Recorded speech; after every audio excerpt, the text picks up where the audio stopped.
আজকে রমজানের মধ্যে একটা ভালো কাম করব, কি ভালো কাম করব সেটাই তো আপনাদের দেখে। Let's go. আজকে একটা টমেটো গাছ আমার এখানে দিয়ে আসছিল, মানে আমি রুখেছিলাম না, আমাদের এখানে রয়েছিল, তার কারণে উঠতেছে। তো আমি এখানে এই বালতির মধ্যে আমি রুখবো আজকে। তো ওই বালতির মধ্যে রুখতে আমার অনেক কিছু লাগবে, তো আপনাদেরকে বলতেছি এগুলো রুখতে আপনারা ভিডিওটা কন্টিনিউ করেই দেখবেন। পড়ানো শেষ। এখানে অনেকগুলো দেখতে পাচ্ছেন কালো কালো পদার্থ, এগুলো হয়েছে মূলত শার্ক। আমি যদি চান তাহলে একটা ভিডিও বানিয়ে আপনাদেরকে দেখাতে পারেন, একটু কমেন্ট।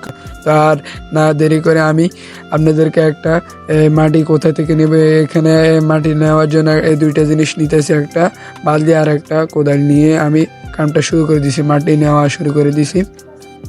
মাটি এই নেওয়া শেষ। এখন মূলত এখানে মাটিগুলো এই লাল বাতি থেকে এই বেগুনি লাল বাতিতে ট্রান্সফার করে দেবে। তো শেষ, পুরো মোটামুটি শেষ, সবগুলো একটু কাম শেষ হয়েছে। তো এখানে দেখতেছেন অনেক মাটি আছে, মাটিগুলোকে একটু ছোট করে ফেলবেন তাহলে ভালো হয়ে যাবে।